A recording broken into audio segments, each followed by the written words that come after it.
Hello, hi, my name is Keona Chhatrapati. Namaste. So today we're doing the second episode of our series on narcissism. In our first episode, we covered the meaning of the term narcissism and its evolution. Today we go a little deeper into this topic and we look at the colors and flavors that narcissists come in, and we look at the typology of narcissism and the way it manifests itself in the people around us. Our guide, Mr. Himanshu Vaidya, will take us into this journey. Namaste, sir. Namaste. Can we start with what we mean by typology of narcissism?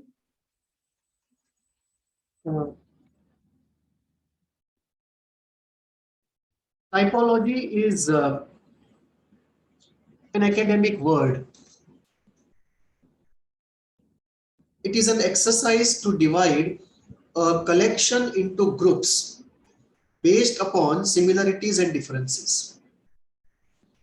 So if you have a collection of 100 balls, 20 each, blue, white, green, red, and orange, and you form 5 groups based upon similarity of color.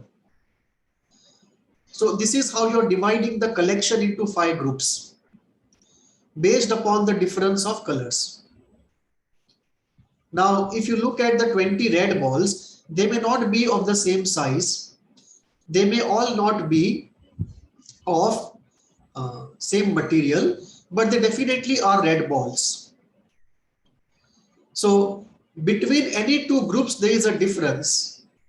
And within a group, there is a similarity, and there can also be a difference. Similarly, there is a similarity across all the groups that ultimately all are balls. So we are essentially looking at characteristics of any entity when that entity is available in a collectivity, in a collection. And based upon similarities and differences, we divide that collection into groups. This is the exercise of typology. And what we do is, by doing so, it enhances our intellectual clarity. It enables us to see clearly differences among groups and subgroups. It enables us to think clearly what may be the causes for one group to be what it is, and therefore how to engage with it. Or if we want best of all the groups, how to put it together. Or if we want to prioritize which group to be put first and which group to be put later.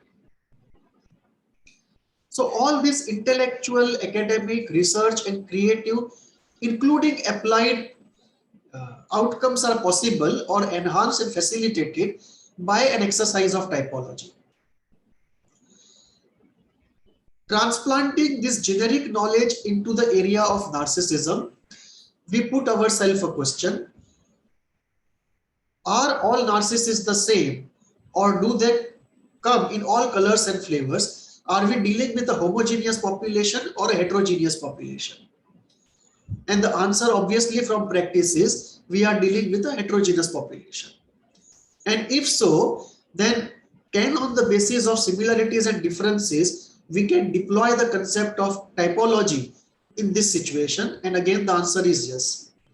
Is this exercise fruitful? Again, the answer is yes. And therefore, we do it. And this allows us to see that when we look at a group of narcissistic people, there is quite an amount of heterogeneity in that population. And this heterogeneity stems from the fact that each of them have become narcissistic personalities because of certain things happening in early childhood and maybe continuing over a period of years. So there is an event-based pathology, and there is a over-the-time learning-based pathology, and there is a combination of the two leading to a pathology. This brings us to the idea that based upon genesis, the manifestation will be different. And based upon genesis and manifestation, naturally, the healing method will be different, because the healing method is always a function of the genesis. Because the healing essentially constitutes undoing the outcomes of the genesis. So this brings us to a very important point, that typology in narcissistic population is very important as a concept, both in terms of theory and in terms of practice. Difficulty, however, is you can develop a typology in any area only if you understand the area very well. If you understand only the surface of narcissism, you can't devise a typology. It's only when you see many narcissistic personalities and you make a list of their attributes that you will be able to find similarities and differences and then create groups based upon those. This is a difficult endeavor, and therefore, even today, very few therapists across the world even have this knowledge that you can go deeper into narcissism and actually divide narcissistic population into groups based upon certain criteria, and then based upon those groups you can go into the genesis and the treatment plan, the way you do therapy, healing plan, technique. So this is something which is rare in terms of knowledge. However, it's a very fruitful exercise.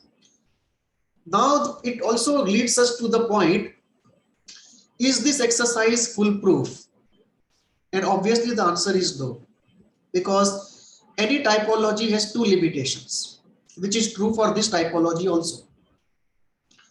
The first limitation is we may be grouping very large variety into a few finite number of groups, and therefore there will be people on the borders, right, which are difficult to classify, and we will have to do some approximation in classifying them in this group or the other, because they are almost on the borderline.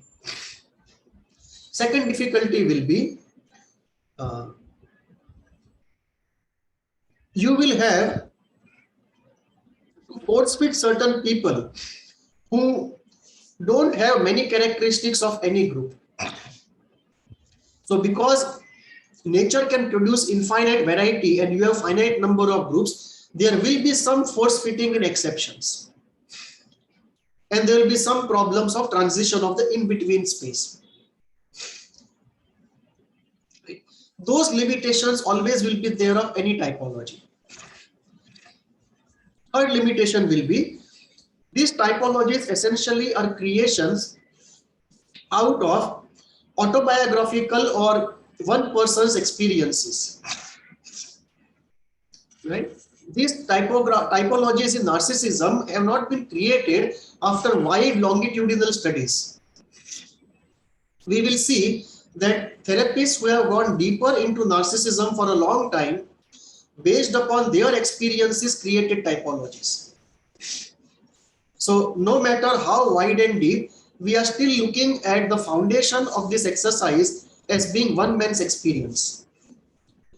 Of course, that experience is then argued with, engaged with in journals, researches, conferences, and so on.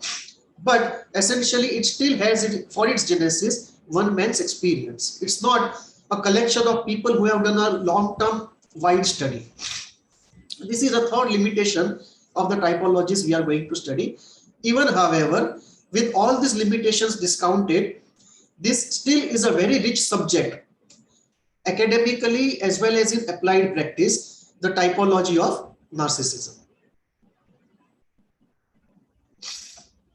So even in the last video that we did on narcissism, and even in this video, you touch base on the different kinds of classifications in this area. Can we survey some of the popular ones? If you go into the area of narcissism, you will see people who have worked extensively in this area have come up with typologies. And there are many typologies. It would take a lot of time to go into all of them. So we will take up 5 today for our discussion. I can cite typologies of Eric Fromm, Groupman and Cooper, Kohut, Theodore Mill, and Reisman. These are 5 very popular types. There are others also. There is one by Ben Burston and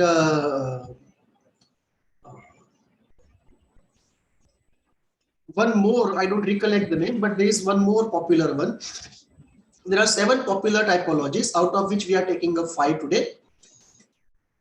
Those who are more interested can go deeper into this typology that I have put up in my book, The Mirror in the Water, where I have taken all the 7 popular typologies and gone into their details, both in terms of their descriptive details and the psychoanalytic inner workings of how each of them is related to something else.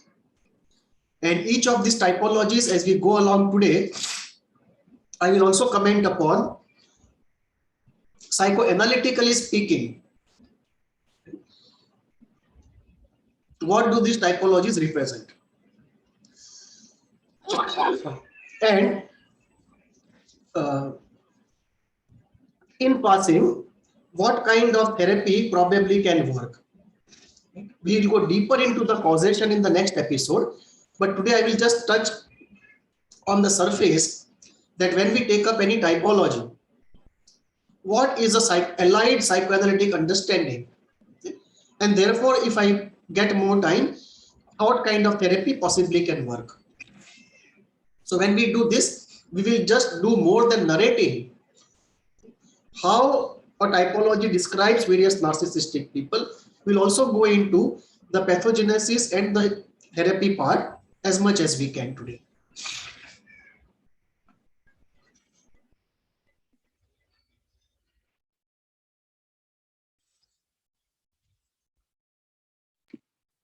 All right. So, how early was the first typology of narcissism created? This is very interesting because few people know how old this knowledge is. The first typology was created in 1947 by Eric Fromm. And the last one we have is in 2013, Theodore Mill. I'm talking about the popular ones. Others would be there after 2013 and maybe before 1947. But in the popular canvas, these two stand out. Eric Fromm 1947, Theodore Mill 2013. And Eric Fromm divides narcissistic people, narcissistic personalities into 5 categories: receptive, exploitative, hoarding, marketing, and productive types. So the entire collection of narcissistic personalities is he divides into 5 categories. So while all of them are narcissistic, so obviously they satisfy the DSM criteria of grandiosity, of inability to take criticism, of lack of empathy, whatever criteria are there, they satisfy. But over and above that, the strongest part in their personality is what is used to create a typology. So the first is the receptive narcissists. This group of narcissistic personalities are open to suggestions, which is not true of many other groups, where they are the ones to pronounce, they are not the ones to listen to anybody. So I say this even about myself, that I don't propose, I pronounce. So that is, I think, the character of many narcissistic people, including me, that I don't propose, I pronounce. But this group is saner than the group that I belong to. So this group is receptive and open to ideas. And you can see in this group, there is a readiness to listen to the goodness from others. It is not attacked by narcissistic rage or envy. It is not dismissed out of grandiosity. So many successful businessmen, many successful political leaders have this character. They are open to new ideas. So this is the first type, the receptive type. And obviously, their sense of reality is stronger than other narcissists. So the element of grandiosity is not so intoxicating that they would not listen to anybody, which obviously means that in their early genesis, the jump out of inferiority was not the real jump. So they went into narcissism not essentially to address inferiority and self-sufficiency, but maybe in order to address other elements of early life object loss. Or maybe they develop the narcissistic orientation because of not an event, but over a period of time, too much of pampering or too much of narcissistic pandering by parents. Or maybe because of socio-economic situations where they did not have to temper their natural narcissism with realism. But something is in the genesis which does both these things, makes them narcissists at the same time receptive and open. This is the first category. Second category is the exploitative types, the one that we know. And here obviously we have upbringing where they have seen manipulative parents, very exploitative parents, or exploitative surroundings, or parents with a weak superego, or their own constitutionally weak superego, or the desires are so strong that the superego just can't stand it. So the force of the id is too high. So these are the exploitative types, and obviously in the early childhood, the difficulty is in terms of idealization and empathy, if we are to use Coates terms, that they could not see idealized figures or they could not internalize the idealization from the figures.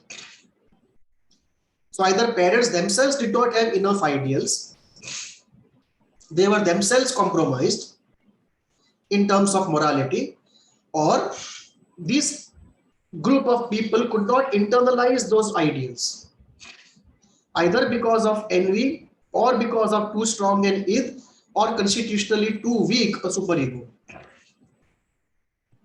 And the empathy also was not adequately developed. This may also be because of similar parents or too much of frustration leading to rage. So this is the second category. Third is the hoarding category, who like to hoard everything. They boost their narcissism by collection of objects. And obviously they are reacting to early life object loss by object collection. Right? So we see here an obsessive trait along with narcissism, a trait to overcome the early life emptiness of loss of objects. So they have gone into the narcissistic position essentially to undo the pain of loss of the early object. So in their constellation, the object loss is at the core and the object seeking is at the core. So essentially they are object seekers, which vicariously they do by buying inanimate objects. Then we have the marketing types, and they are the ones who are exhibitionists. So they most probably have jumped into narcissism because of early life lack of mirroring. Because in early life, when they did exhibitionism to their parents, they were not acknowledged, accepted, and admired. So that leads to an intense sense of rejection and recoil in shame. So when you go out to exhibit and you don't get admiration, you recoil back in shame. The quest for fame results in a state of shame, very frustrated. So these are the marketing type of narcissistic groups, and obviously they do very well in marketing. Right? So these are very good in sales and marketing, and obviously they are reacting to a mirroring failure of early life. And then we look at the productive type of narcissist, and this is very important because Eric Fromm here does not believe that narcissism only is a pathology, because he has included this type, the productive type of narcissists, that they have grandiosity, but they are productive in real life. They are practical. They can get things done. So this is a form of what Kohut would call healthy narcissism. That there is grandiosity. At some level, there is inability to take criticism beyond a point, but there is a slack. It can be taken to quite a deep extent. Right? So there is grandiosity, there is seeking of perfection, there is obsession about oneself and one's looks and one's opinions. There is a belief that one is created for a grand purpose. There is seeking of something out of this world, an utopia, some perfect state, some perfect individual, some perfect technology. But at the same time, they are very productive in real life. So these would be very successful businessmen, politicians, and so on. Obviously, when you look from a therapy point of view,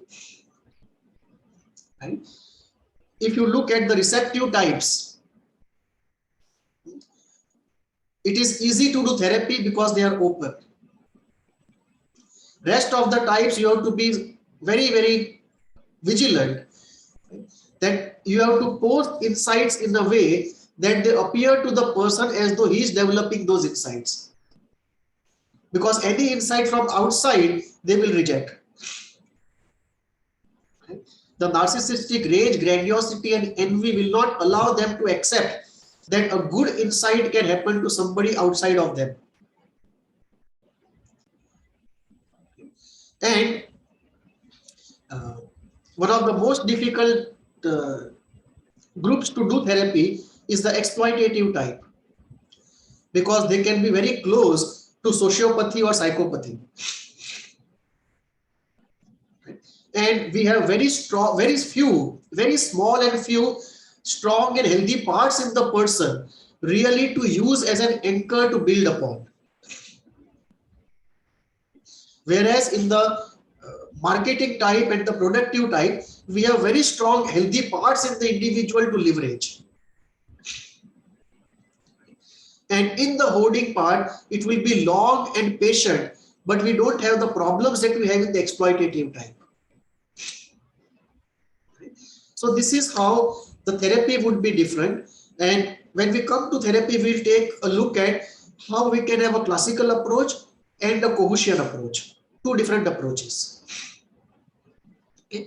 But for the moment, we can just rest with this discussion that these are the 5 types pronounced by Eric Fromm.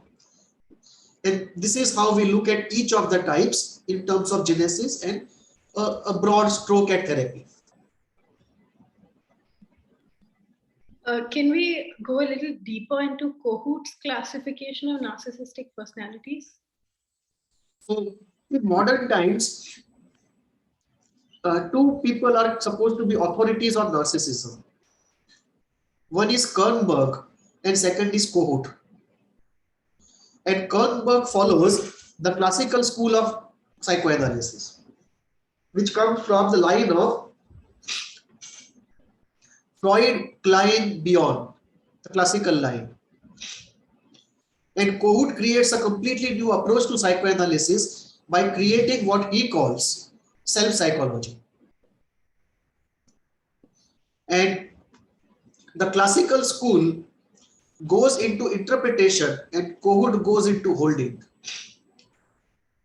And the classical school believes narcissism to be nothing more than a pathology, whereas Kohut believes that it is a developmental state which is universal for everyone, and he also believes that there is something called healthy narcissism. So Kohut's typology is one of the very important typologies in narcissism. And Kohut divides a narcissistic group in these categories. First, mirror hungry, the group of mirror hungry. Second, ideal hungry. Third, alter ego types. Fourth, merger hungry. And fifth, contact shunning. So the first is, Kohut says the first category is mirror hungry. They never found acknowledgement of their existence. They never found acceptance and admiration in early life. So they miss the three things in early life: acknowledgement, admission, acknowledgement, acceptance, admiration. So they are seeking this. So what they want is a constant admiration from somebody. So they always want to impress somebody, because in that impressing somebody, they will find admiration. So this group, they become teachers. They create videos like I am doing. They become actors, they become TV anchors, because they always want to impress somebody, because they cannot live without the fuel of admiration. Their self-esteem cannot stabilize without this fuel of admiration. And this admiration has a short shelf life. So you have to do something to get this fuel at regular intervals. So after you make one film, even if you have enough money, you will still make more films.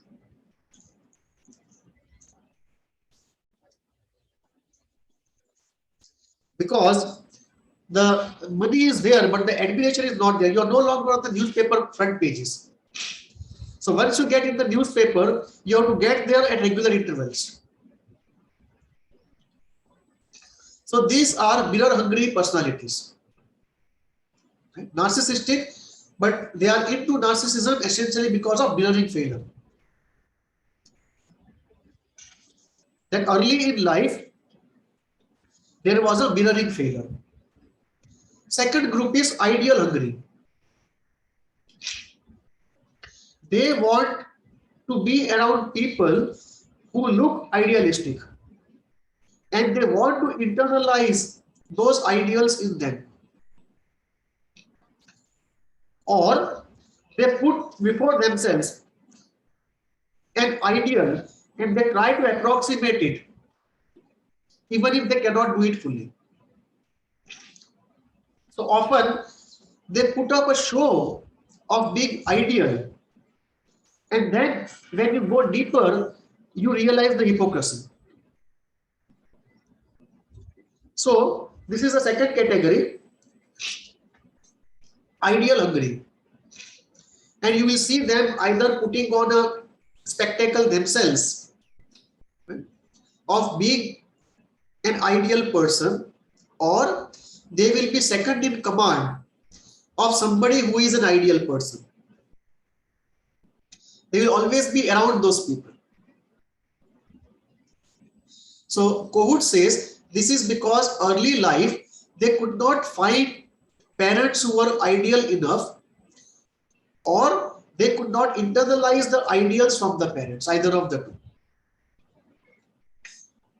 Third is alter ego personalities. Alter ego meaning they would seek a friend who is like an extension of themselves. And they would feel lost without this friend. And in all probability, the friend would be like a dependent. So their strongest element is they always want an alter ego. One who compliments, one who listens to, one who obeys. So these are alter ego seeking personalities. I know of one of my teachers, whenever he goes for a vacation, he always goes out not with his family, but with a friend of his. And of course, he knows it. He says that I am alter ego hungry. He knows what it is, but he still goes with his friend. And he takes a unique... Absolutely. All of these types are so relatable. Even I can think of attributing all of these to one person I know. So yes. Because Kohut has done it relatively late compared to other thinkers. And so there is more congruence to our times. We can find people around us who resonate with this classification. This is not as early as 47 or 37. This is more recent, so we can actually find people around us of the same flavor. So alter ego personalities, they want a sibling fusion. And obviously, the deficit in early life was absence of an alter ego. Right? Kohut calls it twinship failure. That there is a twinship failure. Then we have merger hungry, who always want to create fused relationship and merge with somebody.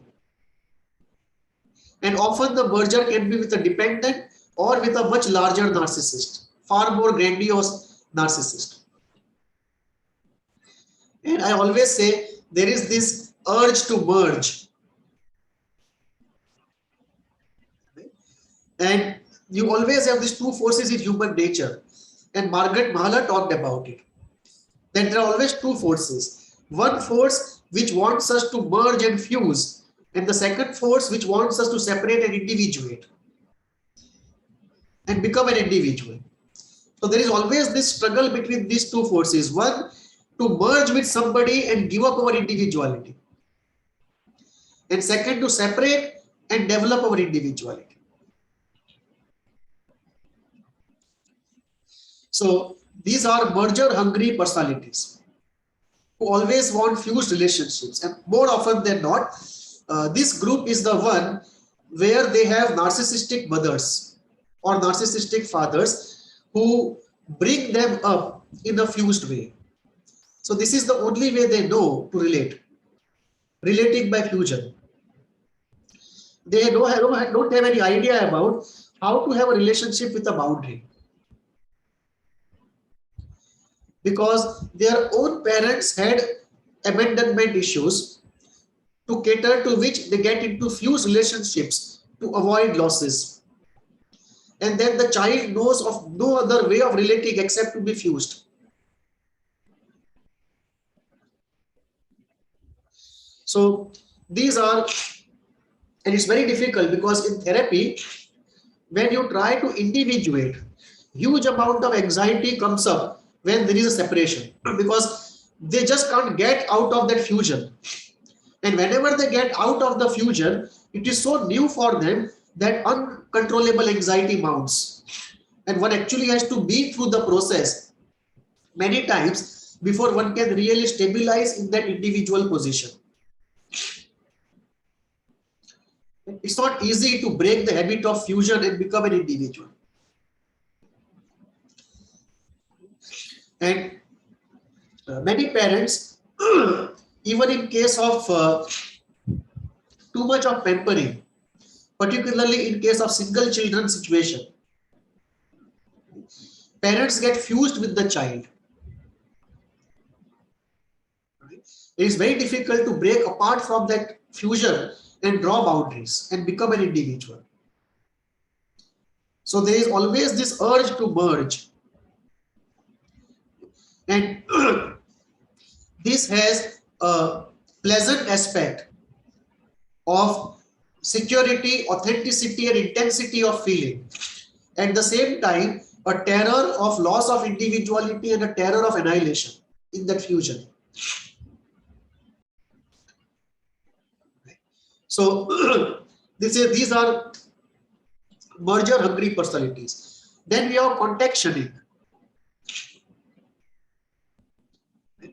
And contextioning are those who have a limited number of people in their group, where they practice grandiosity, but they avoid usual contact with others, a deeper contact with others. And there is a clash inside. On one hand, there is a need to dominate and impress. On the other hand, there is a fear of the narcissism breaking down. So on one hand, you need to impress, to get close, to get admiration. On the other hand, there is a fear of attack, a fear of the narcissism breaking down. So they avoid contact most of the time because of fear of attack. The split is open. So there is a fear of attack. So they have terrible problems with authority figures. So in most cases, when they get out of the college and go to the jobs, the first 2-3 jobs are lost only in struggle with the authority figures, because they can't make out what's going on. There is an early life split open, there is an unresolved Oedipus, and huge amount of inferiority, powerlessness, and the fear of attack.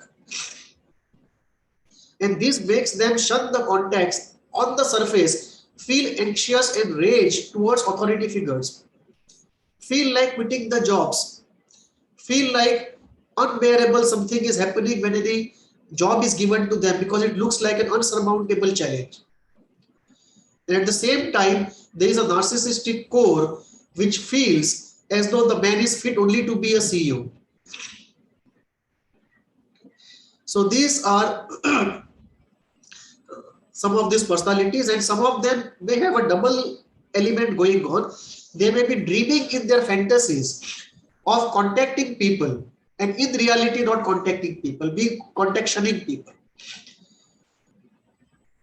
Because one of the characteristics of many narcissistic groups is this, that they have very intense relations in the inner world, but very few relations in the outer world.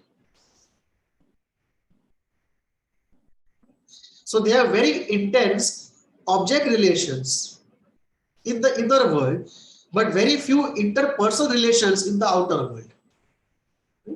So these are some of the types. From a therapy point of view, each of them is dealt with differently. Okay? The mirror hungry wants acknowledgement, acceptance, and admiration. The ideal hungry wants you to live the ideals, okay, and allow him to build up his own superego the way he wants to. So the therapist has to maintain ethics and boundaries. Ethics and boundaries are very important for the ideal hungry. Admiration and holding are very important for the mirror hungry. The mirror hungry doesn't want interpretation, he wants holding and admiration. Alter ego wants the therapist to be his friend. Right?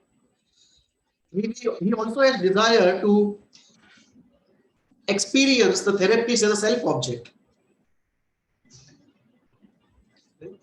And we have to be careful to maintain that we are professional friends, we are not personal friends. There is a difference between the two. Dr. Gargiulo has done this concept very well, where he says the therapist is a professional friend, not a personal friend. Merger hungry, we have to be very careful, because if we draw a line to avoid a merger, they may feel the rejection, and that will create a separate form of difficulty. And if you allow the merger, you will be one more person in the same line of experiences. So we have to be careful about bringing it to his notice and yet not rejecting him completely.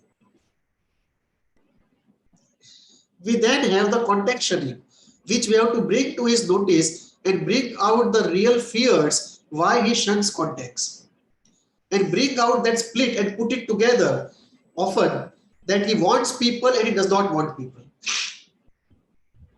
He's caught in an impossible situation. And why does he fear people so much? There is a fear of people. And obviously fear of people is the fear of attack.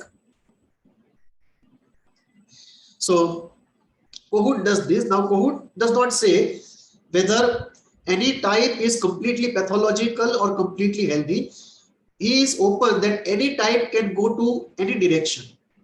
You can have a mirror-hungry pathological narcissistic person and a mirror-hungry person with healthy narcissism. Same is true for all other types.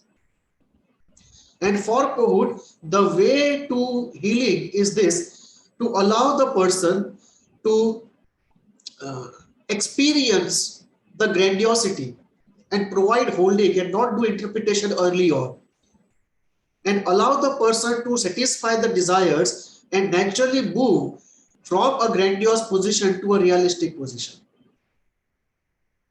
So this is a very long drawn, very patient form of therapy. So it's a very popular typology given by Kohut, and we can see people around us fitting in.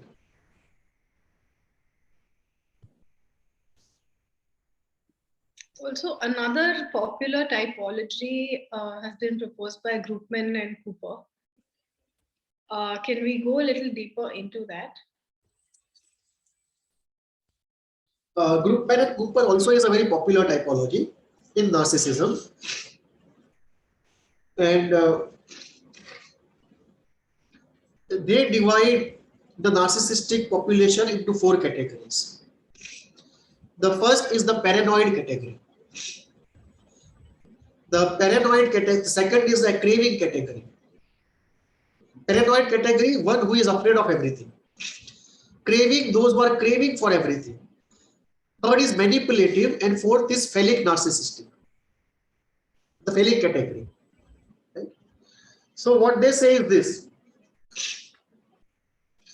the paranoid category often is the category which is very afraid that people are out there to manipulate them or to harm them. So they always see a landmine around them in organizations. So when these people come into organizations as leaders, the first thing they do is to fire the entire old team. At the top level, of course. I mean, bottom doesn't matter to them, but the number 2 level, right? They fire everybody because they see everybody as a landmine. They are paranoid, and they can go to any extent to protect themselves. Obviously, they are paranoid because the split is open. They are paranoid because in the past they were attacked, and the attacks were unbearable. And this paranoia can take 2 forms: defensive form and an offensive form. Right? Defensive form is when you become suspicious of everything and you start building up defenses against everything. So preparing for the worst is one thing, getting obsessed with the worst is another thing. So they go beyond a step beyond preparing for the worst, they get obsessed with the worst. But they are not psychotic, they are not delusional, but they are paranoid in a psychoanalytic sense. You can see there is a very popular book in management.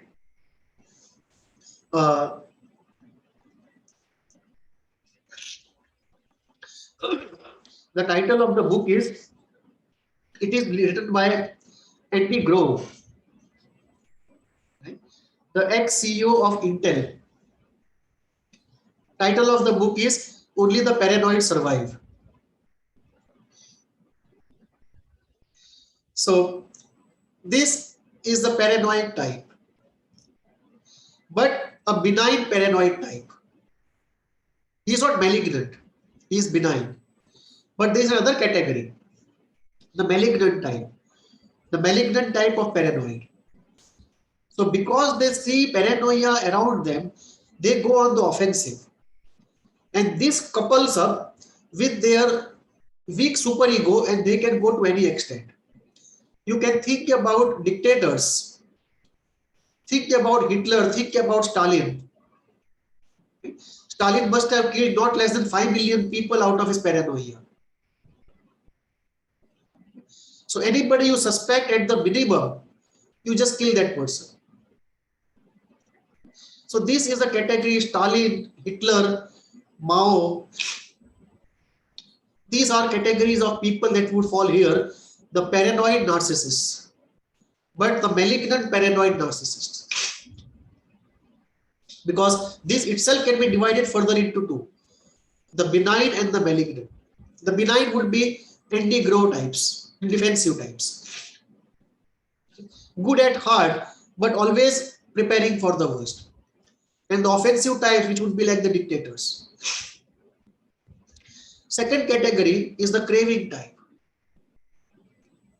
They crave for attention, they crave for admiration, they crave for relationships, they crave for everything. And at one level, they look like dependents.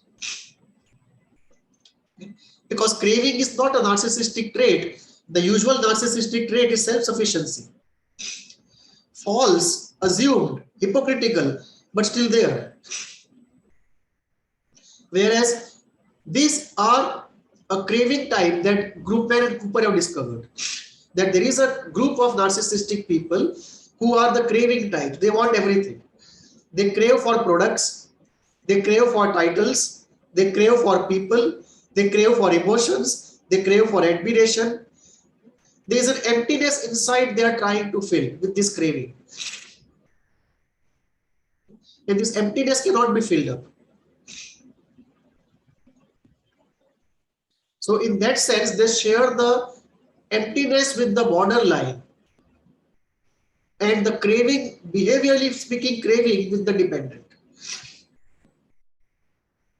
But other parts, they are narcissists, but they are the craving narcissists. And in some cases, you can see they display a sense of entitlement in that craving. So it is not always the craving out of helplessness. Often it is a craving coupled with entitlement. Then we have the manipulative type. And that we saw when the empathy is low, superego is low, idealization failure has taken place in early childhood. You have the manipulative types which easily can go trespass into sociopathy or psychopathy. And if you look at Groupman and Cooper's manipulative type, you can see they are very near to Eric Fromm's exploitative types. So Eric Fromm's exploitative and Groupman and Cooper's manipulative, there is a huge overlap. And this you will see that between two typologies, often under different names, you are categorizing the same group of people. Some criteria plus and minus. So there would be very big confluence between Eric Fromm's exploitative group and Groupman and Cooper's manipulative type. Because essentially you're talking about the same group, right? Studied from slightly different set of criteria.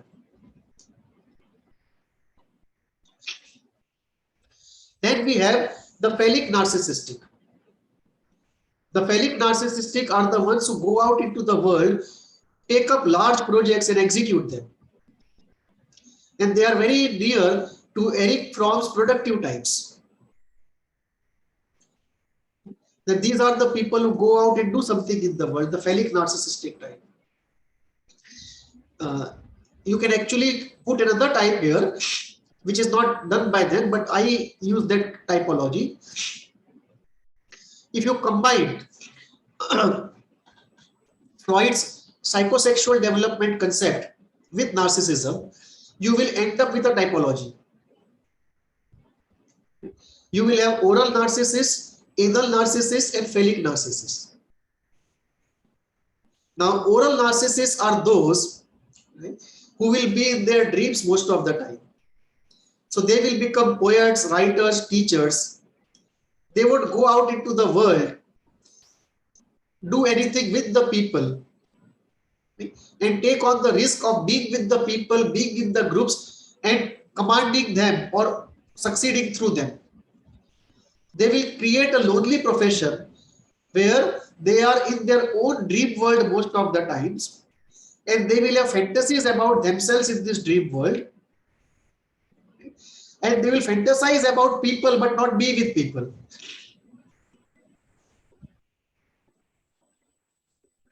So in fact, if you talk about phallic narcissists, you can also talk about anal and oral narcissists. So that can be one typology which they have not done, but it can be done.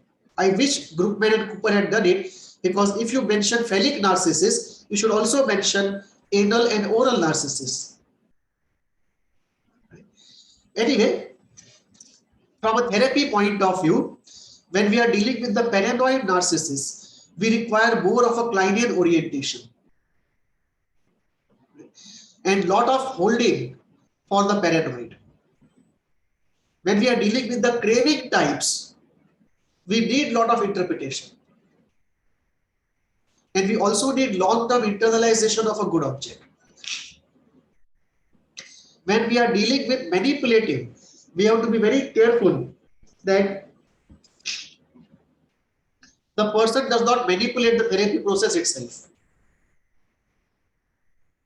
Because manipulative personalities have this problem, they manipulate the therapy process itself.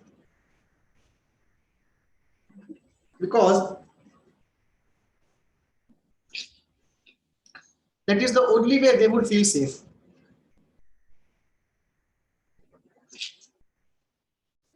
In their unconscious mind, the problem is manipulate or be manipulated. And it can also be a way of maintaining a false sense of grandiosity, that I can manipulate you, you don't even know about it. So I am better than you, I am grandiose. Which may be a way of addressing their own inferiority. So we may be looking at manipulation which is rooted in fear of being manipulated, and manipulation as a way to address inferiority, or manipulation just as a way to satisfy your desires without any inhibition of the superego.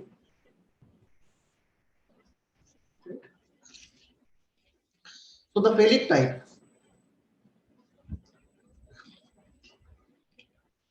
The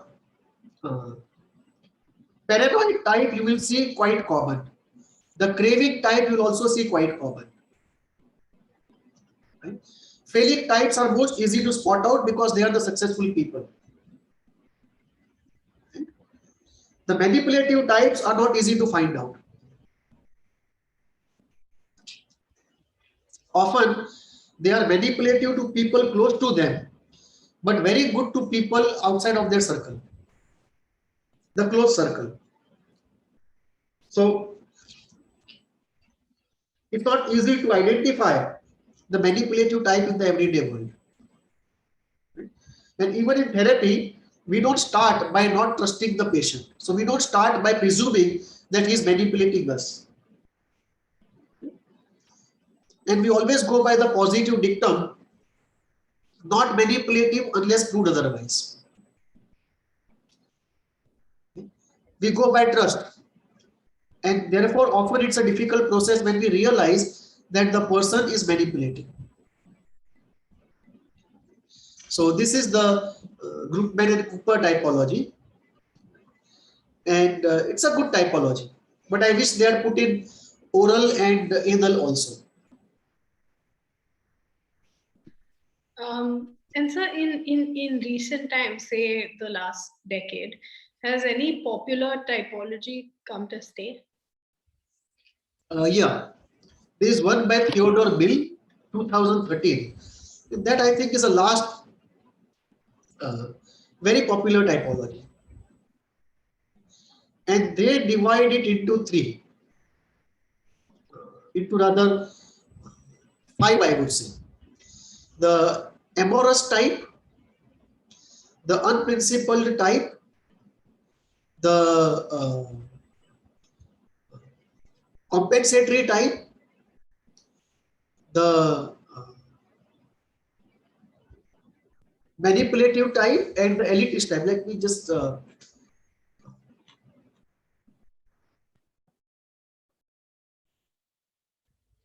check it.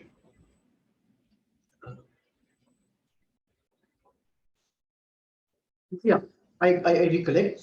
The amorous type, the unprincipled type, the compensatory type, the elitist type, and the malignant type.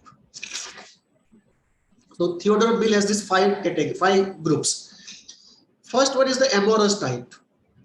This is the type of narcissist who always wants to be in affair with everyone. So they cannot be loyal to anybody. And a large section of the narcissistic population falls in this. Then it's very difficult in real life for them to have only one affair. Right? So they cannot be loyal in relationships. And this has to do with two things. One is their grandiosity, that they can get away with it. And I have seen narcissistic characters of this type. They thought they can get away with it. They could not in reality. They got divorced. But even now they believe that they can get away with it. That lure of the false belief is so high because it is maintaining a grandiosity. So the grandiosity is so high that it virtually is suspending learning from reality. So amorous narcissists are those, and there are many of them. I believe a large part of the narcissistic population is amorous. Right?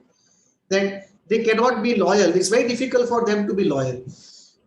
Partly out of two things. One, they feel they can get away with it and they are so special that they deserve it. That their partner should be loyal to them, but they don't have to be loyal to their partner. In the sense of their entitlement. It is just so.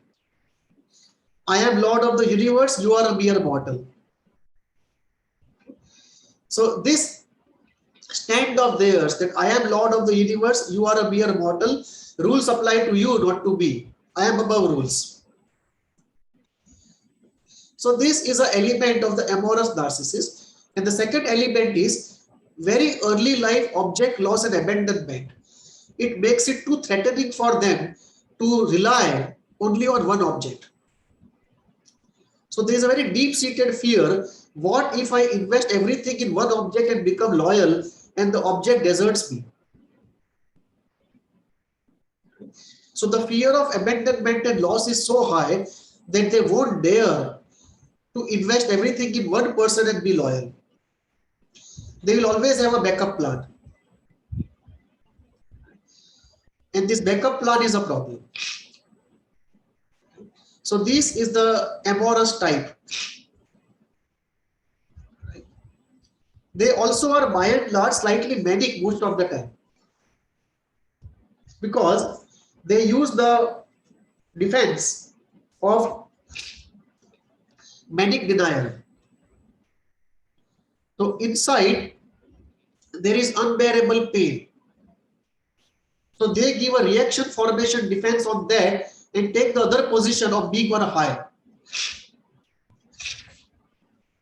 So in the unconscious mind is depression, which they refuse to engage with. So they take a jump out of it into an opposite position of being on a high. So we'll always find them slightly on a high. Very effervescent, very cheerful. So this is the defense of manic denial that they use. and therefore they come across mostly as very cheerful, very happy people, but amorous. And this trait of theirs also helps them to become amorous. I mean, succeed in this amorous enterprise. So this is the first category. You can see them very pervasively in the film world. A narcissistic personality with strong histrionicity and amorous nature. So is it true?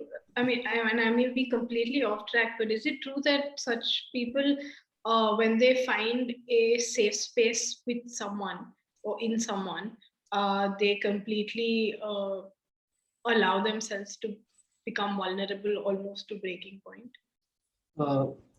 Yes, that happens. And in some rare cases, they may turn out of this amorousness into loyalty. But those will be few cases. More often than not, the partner will have to reconcile with the amorousness. In fact, in psychoanalysis, you can talk about Carl Jung as being one of them.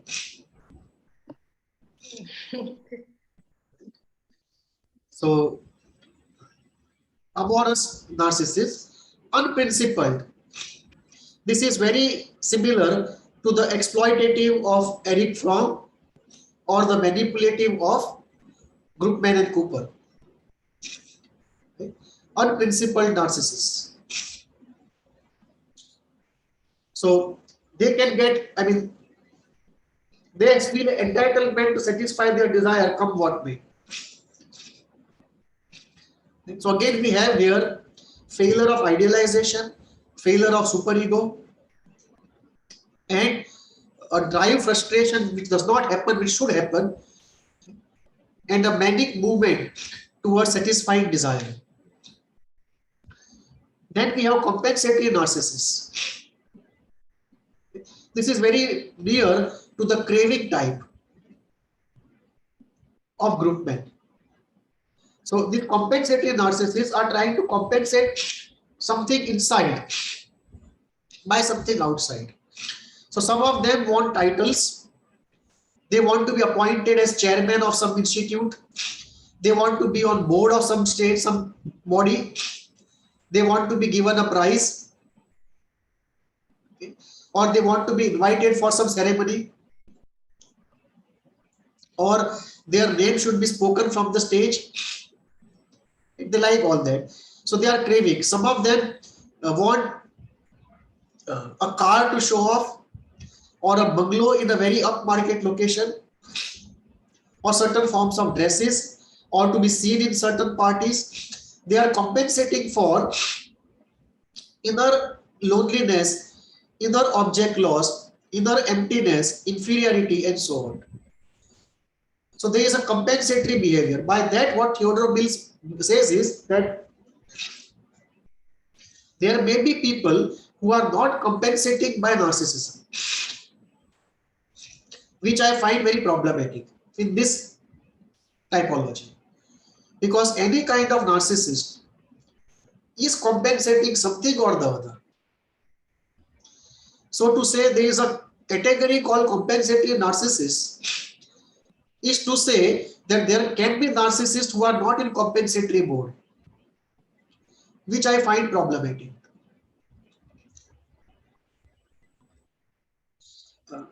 Let it be as it is. The second category, the fourth category of Theodore Mill is elitist. The elitist narcissist.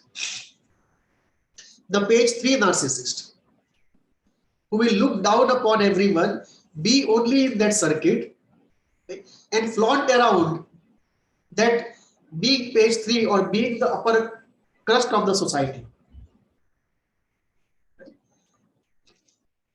And this many times you find in second generation or third generation of the rich. Rarely in the first generation rich. But the second or the third generation rich, it is quite common that one believes one is elitist. There is a snobbish movement to look down upon everybody and to flaunt one's being elitist. And that elitism is used to maintain one's grandiosity. So one may be addressing one's inferiority by grandiosity, but the grandiosity is maintained not by power or knowledge or any work in the world, but by using one's social class. So it is a use of one's social class to maintain one's grandiosity. And then the malignant type, which we have seen before, the exploitative type or the manipulative type in other forms. The same thing comes here, the malignant type. And we can talk of any malignant leader, any exploitative leader, and it fits in here. Mao, Stalin, Hitler, Genghis Khan, Khilji, all of them, Aurangzeb, they all fit in here. The malignant narcissist. Now, the therapy point of view, the unprincipled and the malignant are one of the most difficult to deal with. They may be bordering sociopathy, psychopathy, or something difficult. Elitist, it can be very easy or very difficult based upon the will. And amorous and compensatory are relatively easy to work with. And in amorous and compensatory, we have to do a lot of interpretation. Elitist also a lot of interpretation. In the unprincipled and the malignant type, we don't know what we are dealing with. It may be interpretation, it may be holding an interpretation, or it may be a situation we just can't do anything. We may have to just give up and ask the person that we can't do anything. So those situations also can arise if it is too much of malignancy, too much of unprincipled behavior. And in all probability, they also will quit therapy before we ask them to quit. So they may not come at all. If they come, they may quit early. But a few of them will have the desire to come out of it, and that is the group we can work with.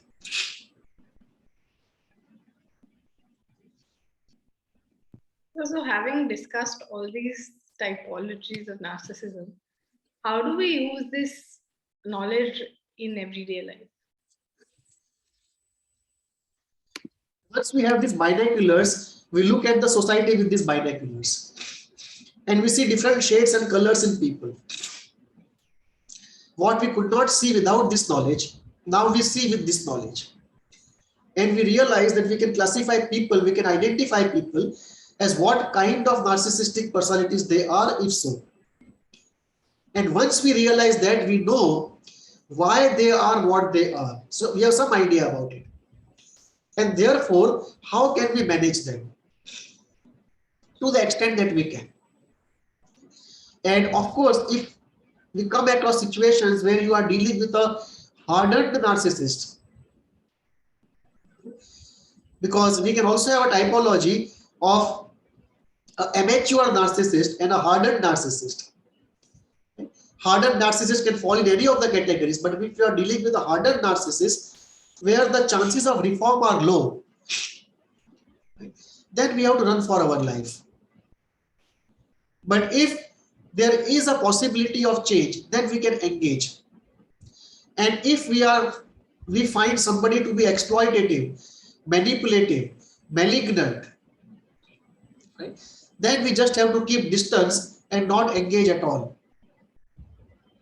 Because in everyday life, we are not anybody's therapist. Nobody has appointed us as a savior of humanity. So we have to save ourselves first. And therefore, when we look at across the exploitative, the manipulative, the malignant types, we only have to keep a distance and not have anything to do with them as far as possible. And save people that we know by informing them about what it is. And that we have to be careful about, because if he comes to know, we are going to have a taste of it. So these are some of the everyday situations, and in many cases we can ask people to seek therapy or to work on themselves. So we can do good to ourselves, we can protect ourselves and people around us, and we can also do good to many of the categories of narcissistic people if we know that. But the malignant, the destructive, and the manipulative types, just keep away.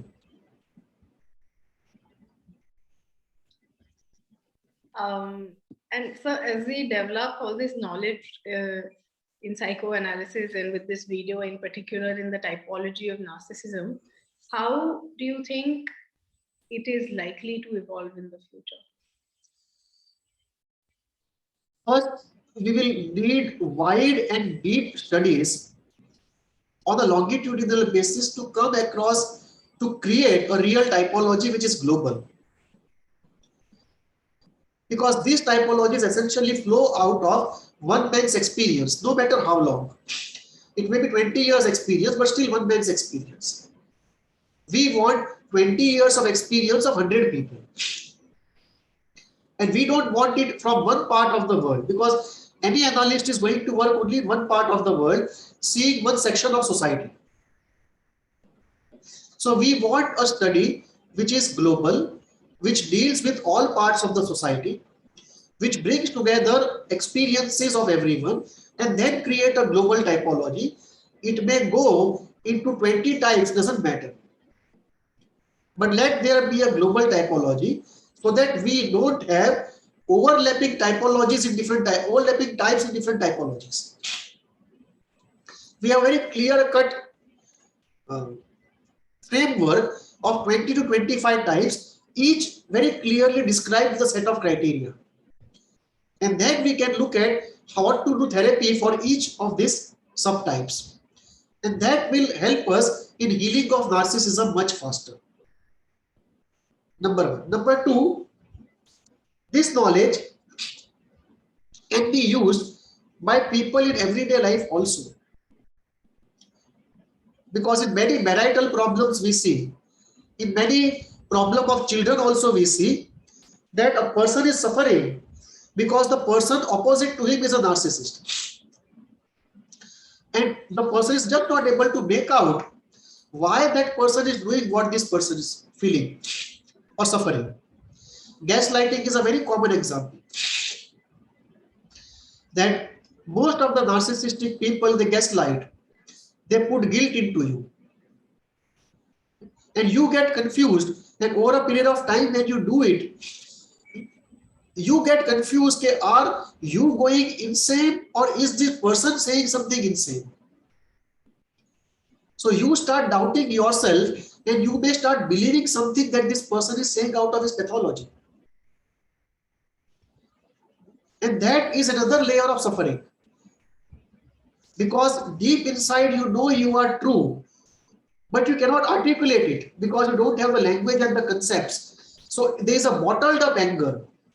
And this creates even more anger, this inability to articulate it, than the event itself.